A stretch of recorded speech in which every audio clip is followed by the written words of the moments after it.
Here, interestingly enough, we'll be dealing with some things that kind of correlate, go along with some of the things that we talked about over here. This week's words, the master, is actually twofold. It kind of happens in the context, we kind of right with each other, but I figure since this section was so kind of short, I would combine two. So we have the heart of Judas, which we kind of spoke of a little bit last week. The heart of Judas and the last day of Yeshua. Part 1. The last day of Yeshua, part 1. And also the heart of Judas. Okay? We're going to be looking at Matthew 26, 14 through 19, Mark 14, 10 through 16, and Luke 22, 3 through 13. Let's go over to Matthew 26, and let's read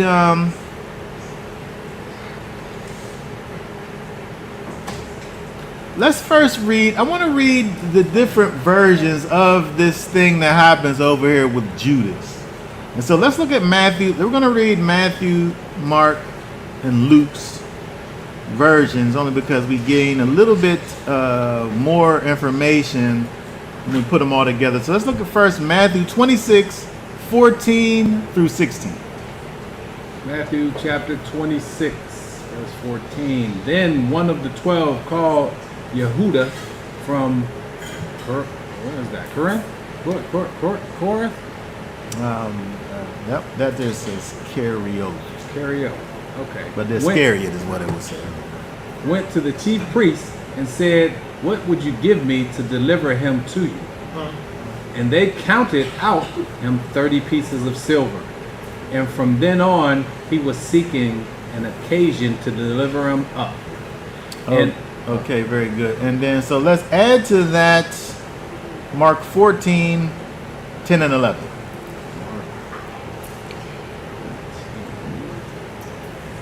Mark 14, verse 10. And Yehuda from Korath, one of the 12, went to the chief priest to deliver him up to them. And when they heard it, they were glad and promised to give him silver. And he was seeking how to deliver him up conveniently. Okay, very good. And let's see here. Luke is basically the same. Luke 22, 3 through 6 is essentially the same. We don't have to look at it necessarily. It gives you the same thing. I wanted to basically see where we have the situation where Judas, he goes to the chief priests. He has this plan for betraying the master. And then he goes there with the idea that, what can you give me if I give you who you looking for? It's very similar. Right? Right? It's so interesting when you look at Judas, where he's so close in proximity to Yeshua. When I say close, I'm saying in proximity that he hung around with him. It's interesting the way that they write this. Let's see, this was, in Matthew, if we go back to Matthew,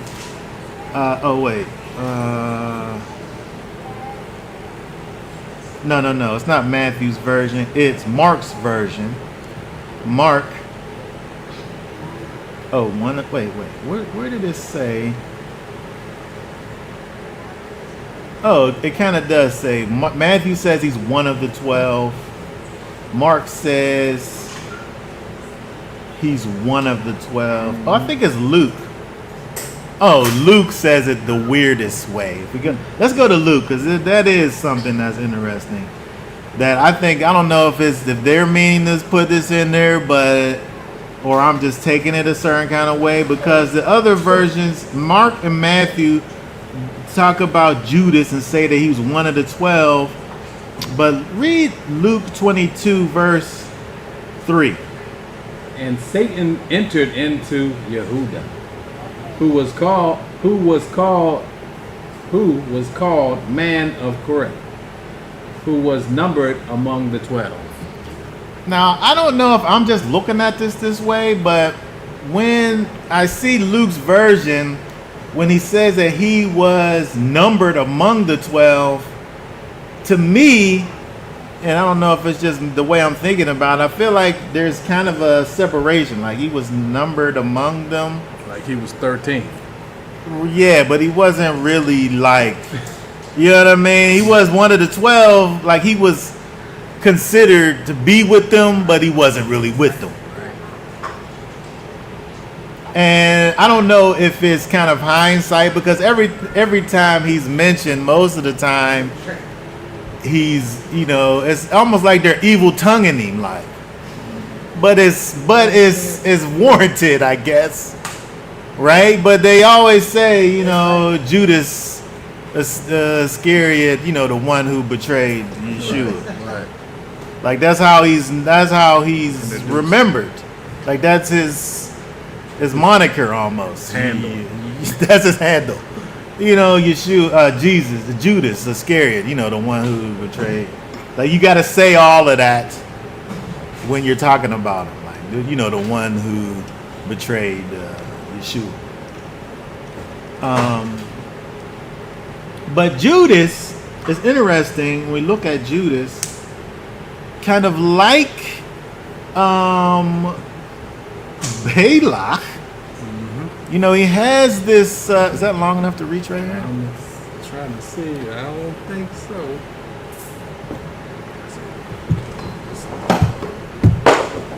Will it fit in here? Yeah, perfect. When we look at Judas and his behavior is so similar to Balak. Because he has a motivation to the money. Yeah. What will you give me? He don't just go in there and just be like, I know where Yeshua is and I can take you to him. If you say you're going to do something for me. No. And this is my issue, I think. I do, in some respects, I like the Sakari take on Judah Iscariot because that makes more sense to me than someone just betraying him outright. You know what I mean? But why do you want the money though? That's the problem I have. Yes. And so when you, just to kind of let people know what you're talking about, sometimes, okay, so they call Judas in King James Judas Iscariot. And so, matter of fact, look at this verse 3 right here. Look at this Greek word here, 2469.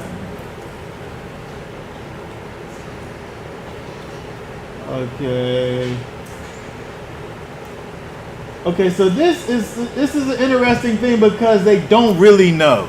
It's not sure exactly. It connects it here as saying that it's an epithet that means traitor.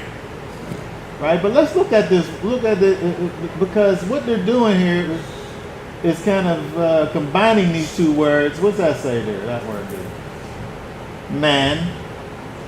Ish. Okay, what's the other one? Kiryah. Let me see that. Let me see the Hebrew.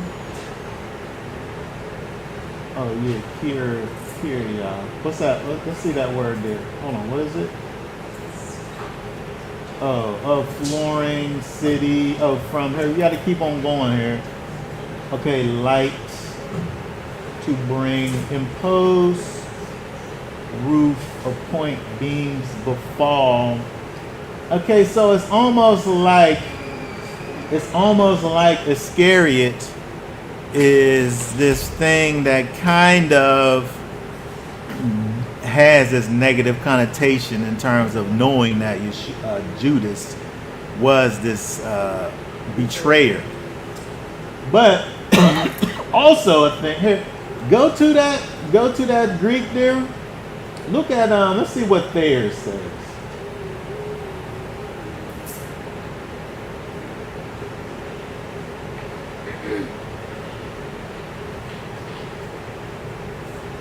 Make that a little bigger. There's on. Let's see what the word study says.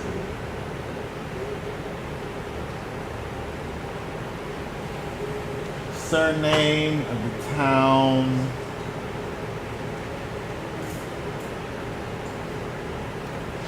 Okay, you got to do a bit more searching. You got to do a bit more searching to make the connection between Iscariot and Sicarii.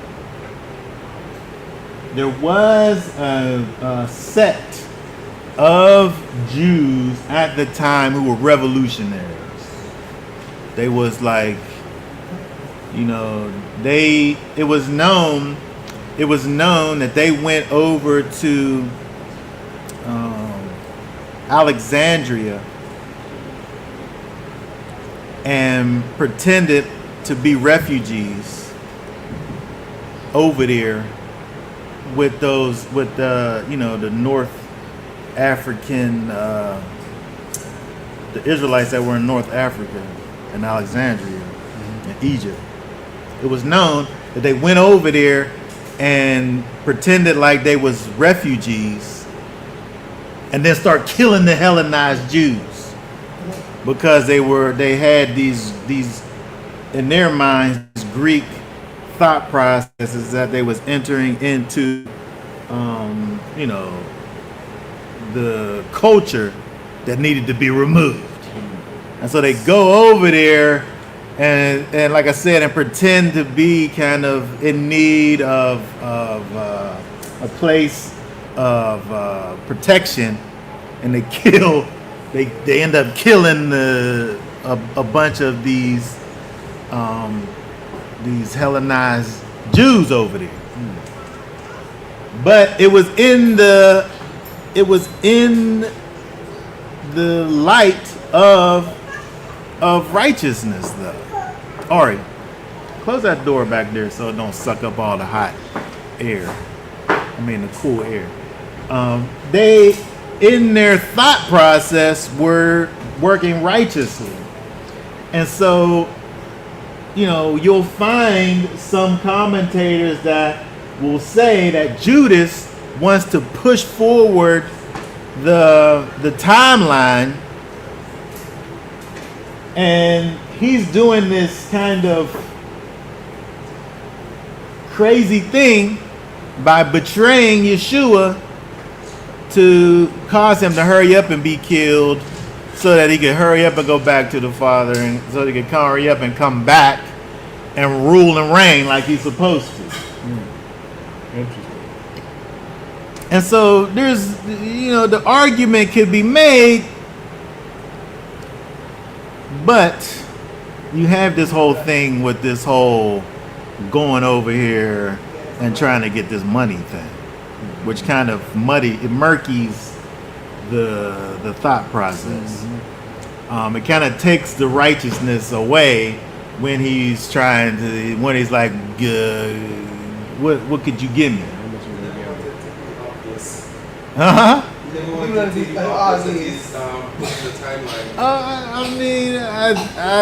don't know.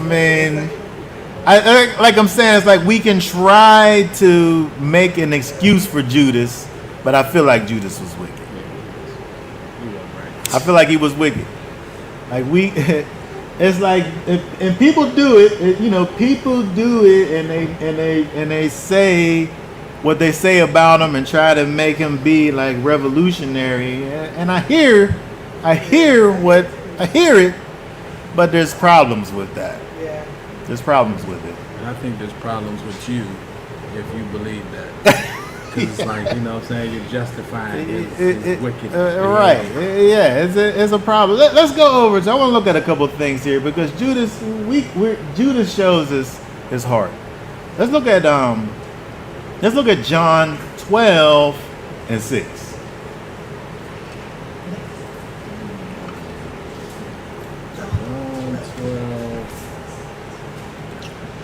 verse 6. Yeshua then said, "Let her alone. She has kept this for the day of my burial." Keep going. Hold on. Oh, I read the wrong one. I'm sorry. And he said this, not because he was concerned about the poor, but because he was a thief and had the bag, and he used to take what was put in it. Okay, John is saying bad things about Judas here. And it's so interesting because I feel like in order to be able to accept John, we got to believe that what he's saying about Judas is the truth. John, as the writer of the book of John, he's adding a little context to what's going on over here. Judas is the one who speaks up about this whole thing with Miriam of Bethany and him wasting all of this oil. Well, we could have got 300 denarii from it and gave it to the poor. Meanwhile, so John lets us know he said that, but he don't care about the poor. It's known, like because he can hindsight it now. You know, John, this is years later that John gives us this. You know, he says, you know, Judas, he don't care about the poor. We caught him stealing. We know that he was a thief. He took money out the treasury bag. So whenever she did what she did, he's thinking about the money that he could have had from taking it out of the bag. But, and then so right after this now, he goes and is initiating his betrayal of Yeshua. Here, go over to 1 Timothy 6:10.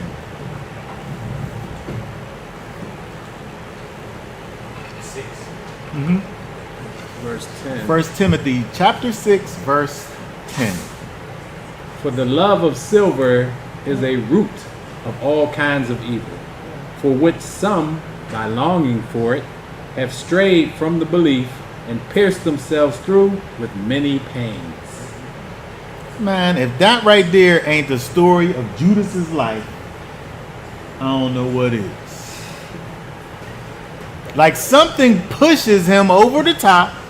I feel like we saw it. I feel like we saw what pushed him over the top. That's silver. And he strays from the belief, from the faith. For the money, for the love of money. It's the root of all kinds of evil. Not all evil. Not everything don't come from that. But it's the root of all kinds of evil. And so turning on your friends could be one of those things. But that's how he gets. That's how we could say that he gets to this place. Is he's motivated by money. But when we're talking about the heart of Judas, it's so interesting when you think about the idea of temptation. You can only be tempted by something that you want. Like, you can't tempt me with pecan pie. You can't. You can put a piece of pecan pie in front of me fresh out the oven. I don't know if you eat it hot. I don't even know how to eat it. Do you eat it hot or do you eat it cooled off? I never had pecan pie. I don't know. But I'm saying however people eat it, you can put that thing in front of me and you're not tempting me with it. I don't want it. I don't want it. You can't tempt me with something that I don't already want in my heart. Right. Now, if you change that over into like some sweet potato, oh man, some sweet potato pie with some good whipped cream, not that spray kind. Without the cinnamon? I mean, I would like cinnamon in mine. I would like cinnamon, and I would like some homemade whipping cream on it. Now, you put that in front of me, that I would be tempted by that, because in my heart, I want that. You can't be tempted by something that's not in your heart to want it in the first place. Right. Judas has a weak heart. He's weak-hearted, Judas is. The things that he experiences with Yeshua don't push him over the edge. It don't get him past that weak-heartedness into faith as much as it did the rest of them. They all had their issues, but they was willing to still be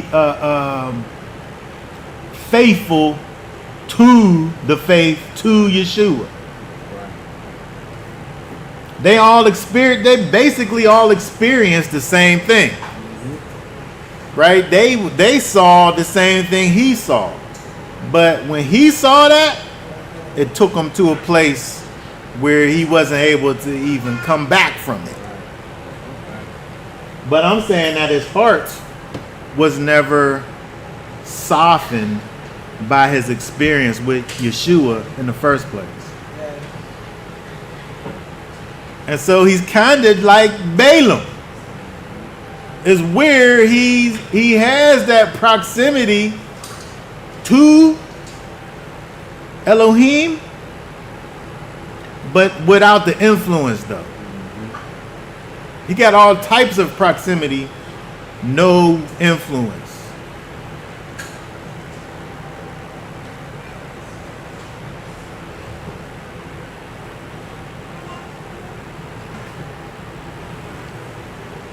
And so when we think about Judas, when we think about, where he is and what happens to him, as a result of these things, and we see, that influence, it talks about Satan, entering into him. Into his heart. He never really, and you can tell based on where he ends up, he never really, he couldn't have believed. I'm just gonna say I don't know how he could have believed and allowed for this to happen. We know. It's interesting. We know that this has to happen. Not that he gets betrayed, but that he has to die. Yeshua has to die in order for these things to come about.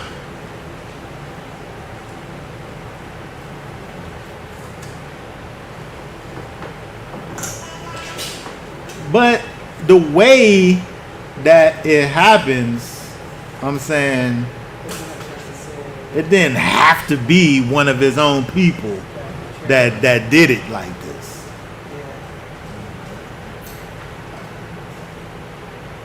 I mean, I guess maybe it did in the fullness of things. But what I mean is to say is that,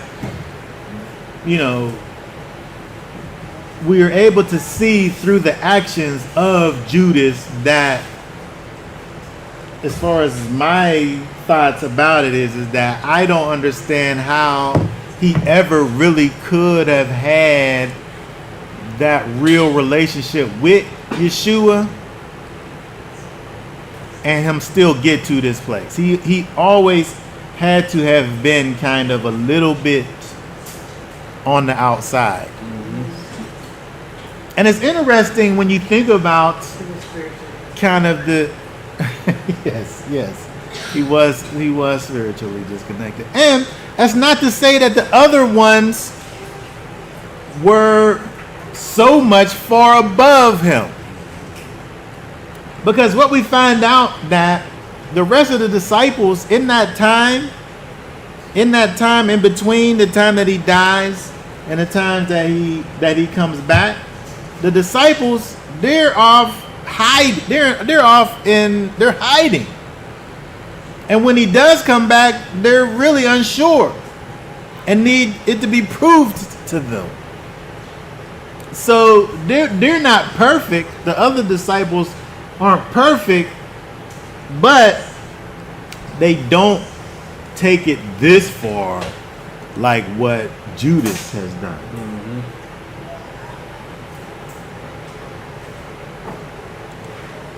And so I think when we look at this and kind of get ready to move on, I think it's important for us to be able to understand when we look at Judas and understand that, just being around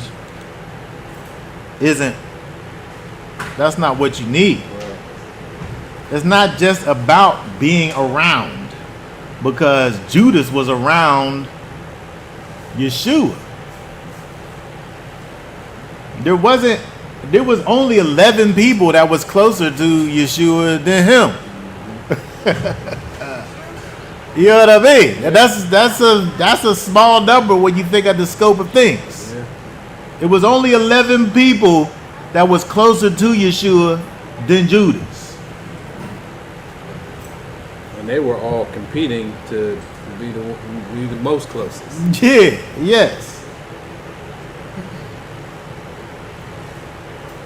And saying all that, you still have Judas, who at the end of the day, I mean, in the grand scheme of things, he's working.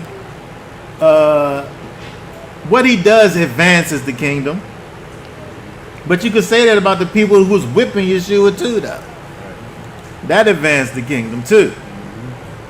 You could say Pilate advances the kingdom as much as Judas did.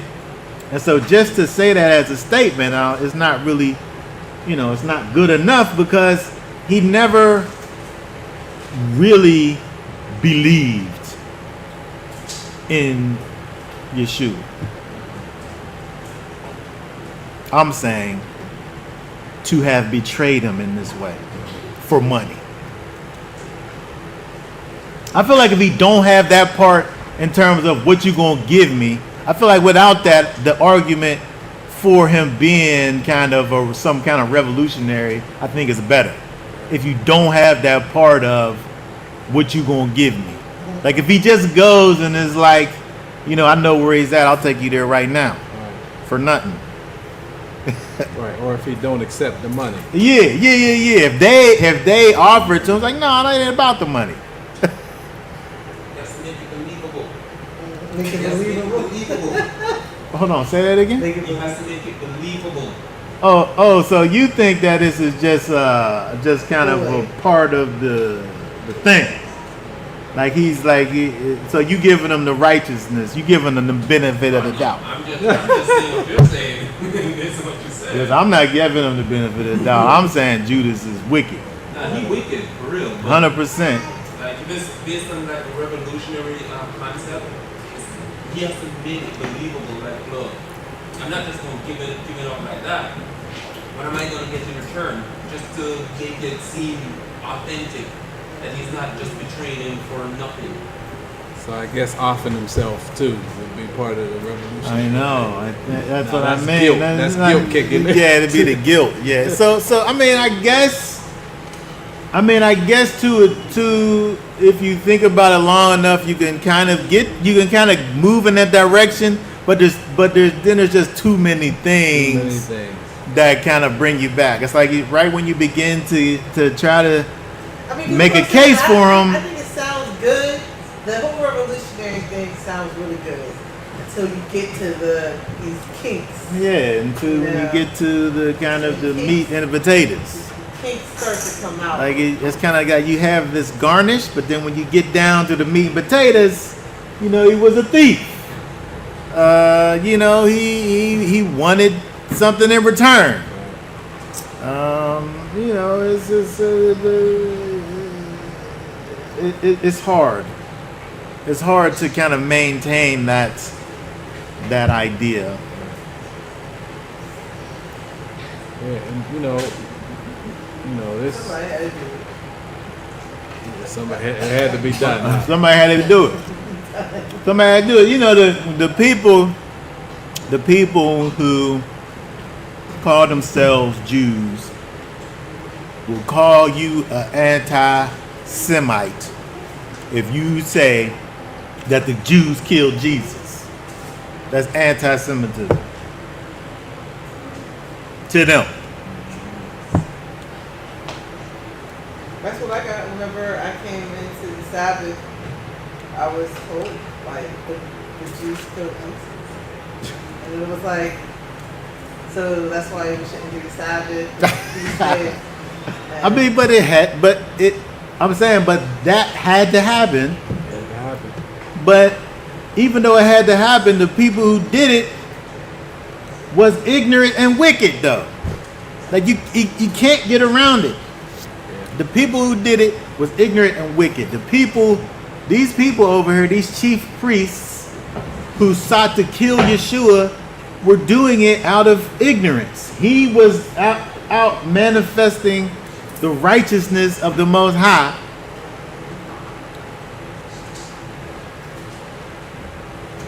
For everyone to see. If you was able to understand the Most High, you saw who he was. If you was in your carnal mind and you had a hard heart, you didn't see him. They was in that category of having a hard heart.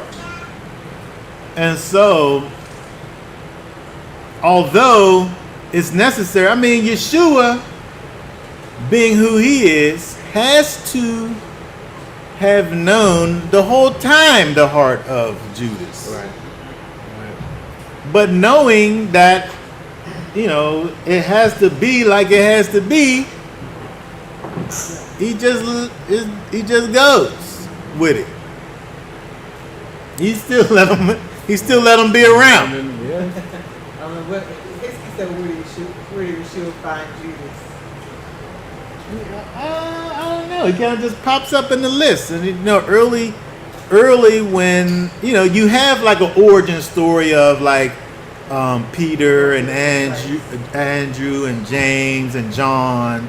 You have like and Matthew. You have their origin story. You don't really have an origin story of all the disciples because they kind of were. I don't want to make light of the other disciples, but they don't really have, They're the main characters. They ain't making they're moves. not, they're not the main characters. Yeah. They. It just seemed like they would have made origin story for Judas because I like his question because I'm like we don't know where he came from.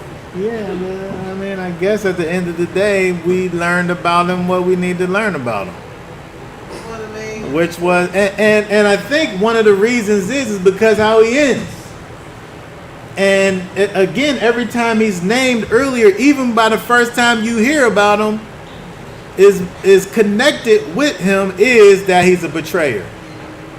And so because of what he did, I feel like there's always that negative connotation that goes along with him, where if there was an origin story, nobody's writing it. You know what I mean? Right. Nobody's writing it because of what he did. Right. Why are we even waiting? I feel like there's probably some. I'm saying just me. I'm saying this. I feel like there maybe was some resentment against him, Yeah, definitely. where he never really was able to regain any type of.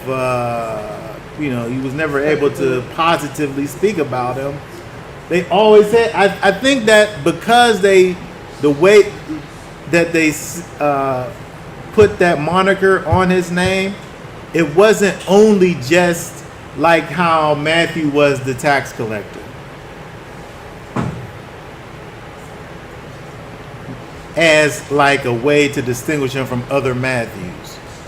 Judas was always the betrayer, not only just to distinguish him, but to let it be known that he had this kind of scar on his record.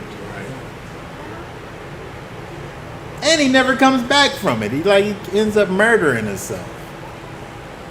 Right? And so, you know, it wasn't like there's like a comeback from it. But again, I think that is most important, I think, when we look at this, is understanding and seeing that, again, kind of wrapping this up here, is thinking about the fact that it's necessary for us to really have a genuine connection to the Master Yeshua and not kind of just this facade, like external connection, like Judas. You know, he was named among the 12, Judas was. But his heart was hard as a rock. It don't really matter where you kind of spatially are if you never really kind of get close to have a real relationship with, truly believe and faith in Yeshua. Without that, you can hear the most magnificent things about what Yeshua did. You can have the greatest kind of surface level understanding of the things that the miracles that he did. But until those truths are able to, you know, actually penetrate your heart and transform your mind, they don't mean anything. Yeah. They mean absolutely nothing because they never changed your mind. It never changed your heart. You still wanted to walk in a way that was contrary to the Most High.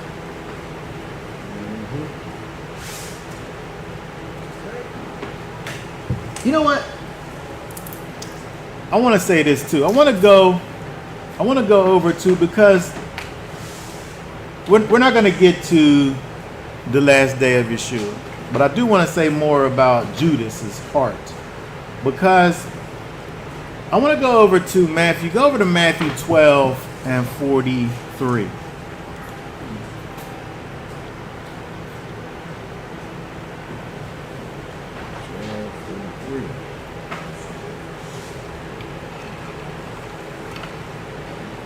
Matthew 12, verse 43. Matthew 12, verse 43. Now when the unclean spirit goes out of a man, he goes through dry places, seeking rest, and finds none. Okay, very good.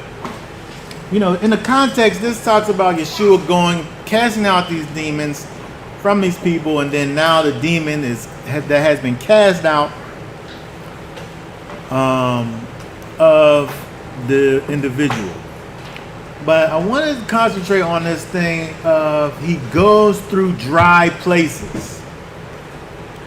Dry places. Places that don't have water.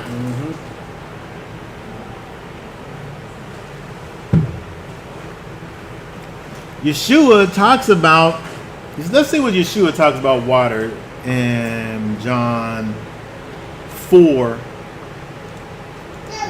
and 13 and 14. What Yeshua got to say about water. John chapter 4, verse 13. Yeshua answered and said to her, everyone drinking of this water shall thirst again. But whoever drinks of the water I give him shall certainly never thirst.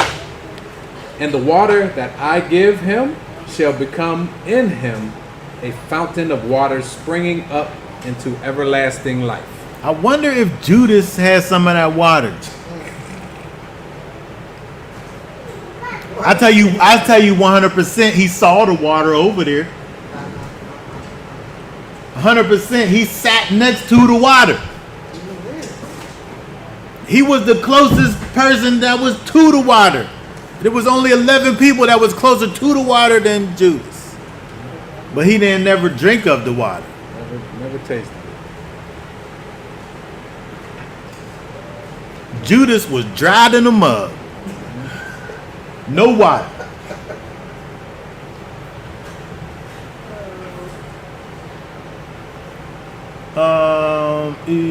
Ephesians 5:25 and through 27. Ephesians chapter 5, verse 25. Husbands, love your wives, as Messiah also did love the assembly and gave himself for it, in order to set it apart and cleanse it with the washing of water by the word, in order to present it to himself a splendid assembly, not having spot or wrinkle or any of this sort, but that it might be set apart and blameless. It's necessary to be cleansed with the washing of the water. When something don't got no water, that thing, huh? What you said? It's not gonna make it, but it's also gonna be a little.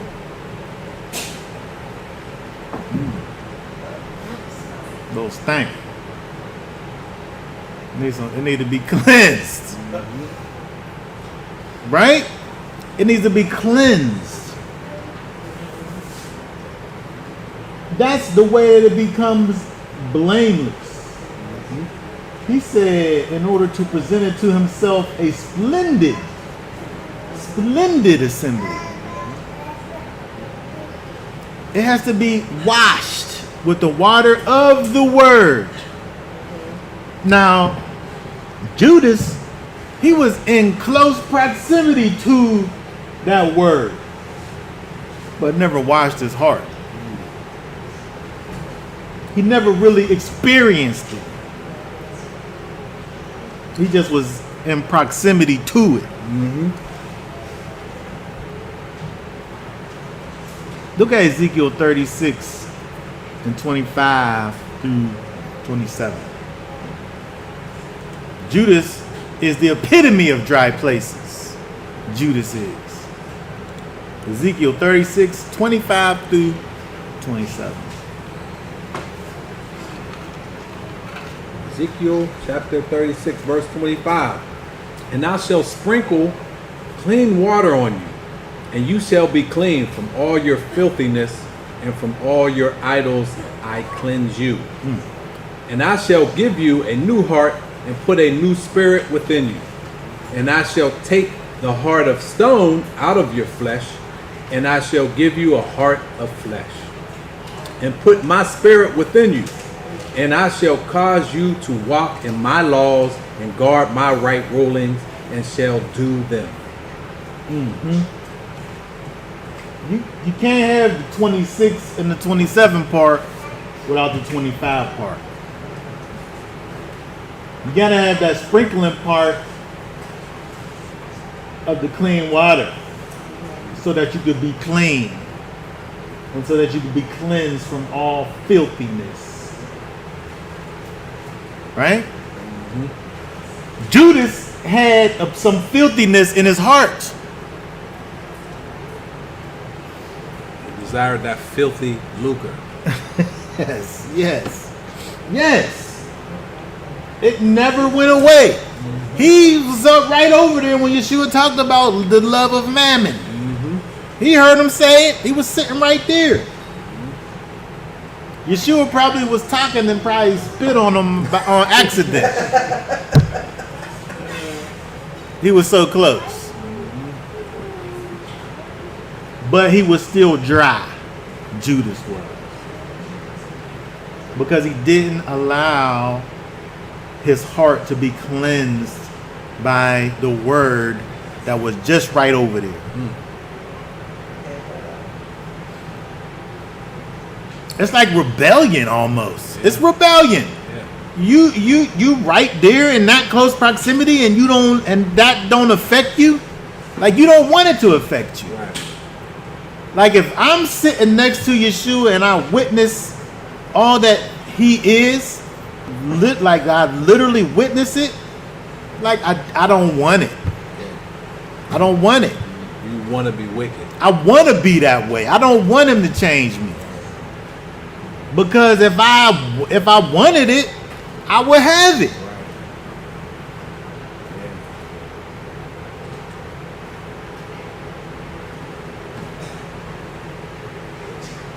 If you want what he has to give, you can have it. And he freely give it to you. Freely. And there's benefits. You will never be thirsty again. All your wants and desires that will take you away from him, he could take those things away. Because with those things, you're going to still want more. You're going to always thirst and hunger after things that don't give you no light or life. But once you begin to thirst and hunger after things that give you light and life, once you receive that thing, which is Yeshua, you never thirst or hunger again. Judas and Balaam were seeking money so they could buy things. Yeshua gives you everything you need for free. Yes. Yes. He said, all these things I get. Go over to Matthew. We're going to end with this. Go over to Matthew 5.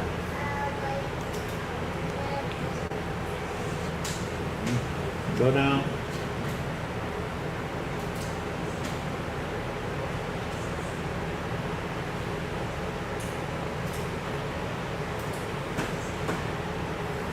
I don't know what verse it is. Keep on going down.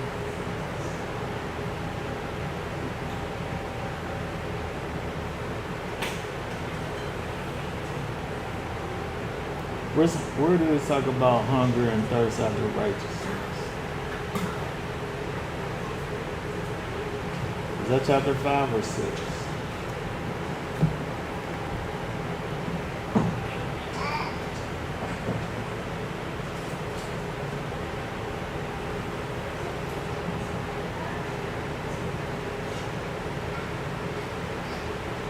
Verse 6 it says, yes, Matthew 5 verse 6. Oh, 5 and 6. Beatitude.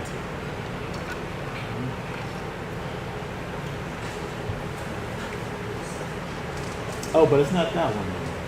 That one? I mean,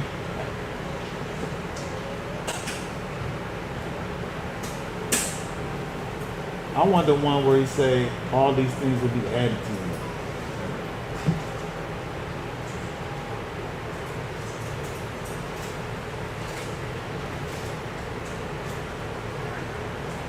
All right, let me look it up.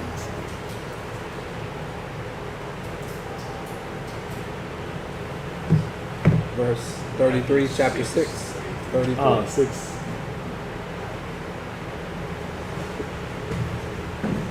Okay, yeah, go up.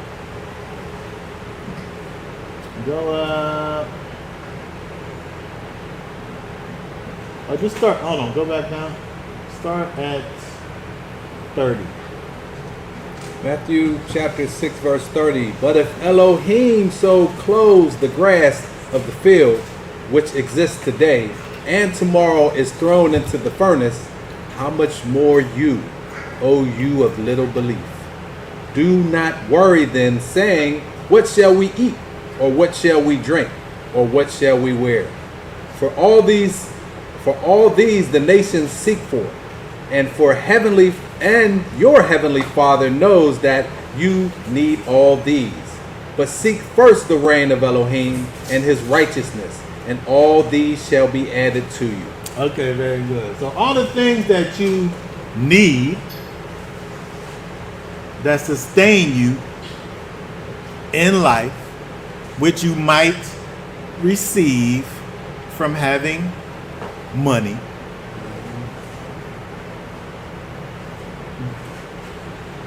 if you seek first the kingdom of Elohim and his righteousness, all those things are added to you.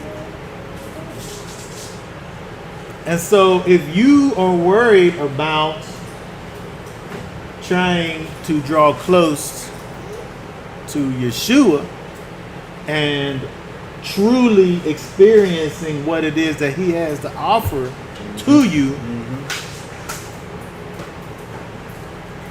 and you successfully achieve that connection, authentically achieve that connection to him, all those things will be added to you. Yes. Your basic needs will be maintained. Yes. You will be able to live. You want to worry about those things. If you first seek the kingdom of Elohim. Judas first seeked. Thank you. Sought. That silver. Yeah. It didn't matter that he had Yeshua right there next to him, manifesting the kingdom of Elohim in his face. He still wanted the riches of this world, and he got what he got. Balaam, who had the opportunity to hear from the Most High, but he chose to, instead of being a right hearer, prophet of the Almighty, to be a worker of iniquity and a striver of silver and gold and prestige. He got what he deserved. We have to live a life that's dedicated first and foremost unto Yeshua HaMashiach, so that we can get what we deserve, which is everlasting life. It goes back to Balaam. Yes, and dying the death of the righteous. Right? All right. Does anybody else have any thoughts, questions, or comments? We're not going to get to the last day of Yeshua. Next week, y'all willing, we'll begin that process, which is going to be a couple weeks. Yeah, I just, I keep going back to Balaam and what you were saying about the water. If you go to Numbers 24, he talks about Israel being like, he talks about Israel being, he talks about water within his words. Yeah. And, them being camped,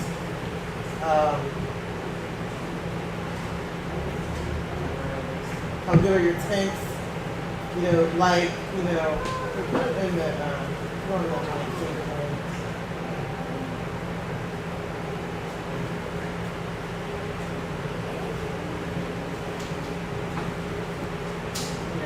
Like valleys are spread forth as gardens by the riverside, trees that line aloes, planted, cedars planted by the waters. He shall pour the water out of his buckets, and his seed shall be in many waters. And it's like just all of this.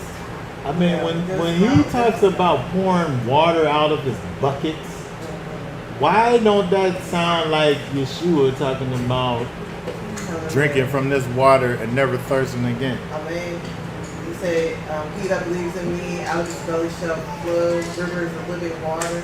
He might as well say, out of your belly will flow buckets of water. I mean, these are prophetic utterances that's helping us to understand the most important thing Yes. in life, period, Yes. which is Yeshua.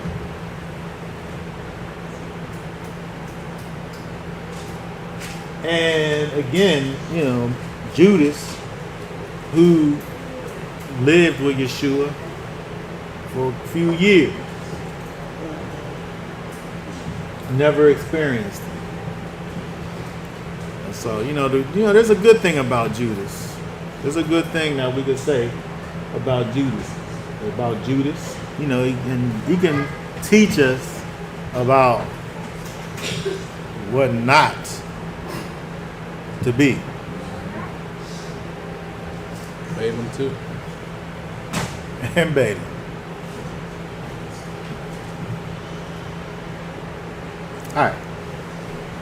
All right. Do you have a question? I told her to have a question. How come Jesus did that? I know God said that, but I didn't really understand. How come Judas? Judas Iscariot? Yeah, how come Judas didn't really have? He didn't really have what? A backstory. Oh. I'm saying that if he did have a backstory, they left it out on purpose. Because it wasn't Because important. it wasn't important, and the writers all seem to emphasize to us, the bad thing that he did. The most important thing that he did was bad. And so the other thing is of no consequence. So hopefully, whenever your story is written, Get the backstory. there's a backstory. In other words, there is actually a story that matters. In other words, your life points someone to Yeshua and not away. Amen. Just like I met Naomi at Costco. That's her backstory. Want that to be on the record. Okay, thank you. I wanted to read. Oh, go ahead. I wanted to read Matthew chapter 6, verse 19 through 21. It says, "Do not lay up for yourself treasures on earth, where moth and rust destroy, and where thieves break in and steal. But lay up for yourself treasures in heaven, where neither moth nor rust destroys, and where thieves do not break in and steal. For where your treasure is, there your heart shall be also." Yeah. I mean, that's important. That's so important. It's so crazy to me that somebody can hear those words actually spoken. And like, how many parables does Yeshua actually speak about these things and situations? Yeah. He hears this thing being spoken. He experiences the rich young ruler, where he, however he gets his money. Yeshua said, well, if you want to inherit the kingdom of heaven, you got to give all this stuff up. That might have been the first thing Judas heard that made him be like, man, I don't know about this guy. What you talking about? I got to give up all of this stuff. But, you know, for, like, we, each and every one of us, we can't be the one, and I say like Judas, but we can't be the one who hears the words of the Most High and become familiar with and have an understanding of the will and the way of the Most High, and it don't affect our lives. Yeah. Like there's a degree of foolishness that exists in the one who could see something that's so magnificent and righteous and good and don't want it.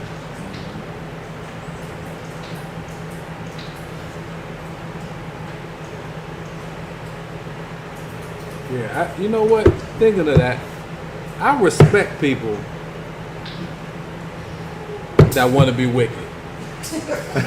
I respect them. Oh, what you was supposed to say. I respect them. You know why? Because they say, you know what? I don't want that over there. I want this over here. I'm going to just be wicked. Yeah. But when you Judas Yeah. and you hanging around and you like, you know, taking all this in, Yeah. and then you're going to betray the master? I don't respect you.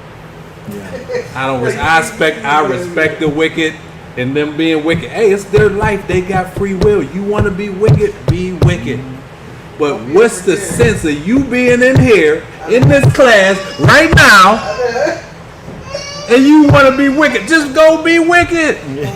I'm not encouraging you to be wicked. Be Yes. righteous. Yes. Yes, yes. You know, but don't be the Judas. Don't be coming around and you know in the back in the dark you doing all this stuff. Get it together. Yes. Yes, we can't be in the presence of immense moisture and still be dry. It got moisture all around. Right. Like you in the middle of the ocean Right. and you dry. Like it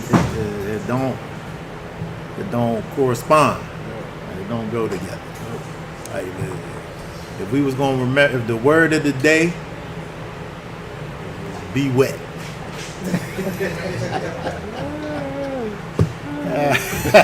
In all your being, be wet. All right. All right. Anybody have any last thoughts, questions? Okay. All right. So I guess we'll be done for now. Y'all willing? We'll be back on next Shabbat to talk more about the words of the Master and also the weekly Torah portion. But for now, we'll say Shabbat Shalom. Shabbat shalom.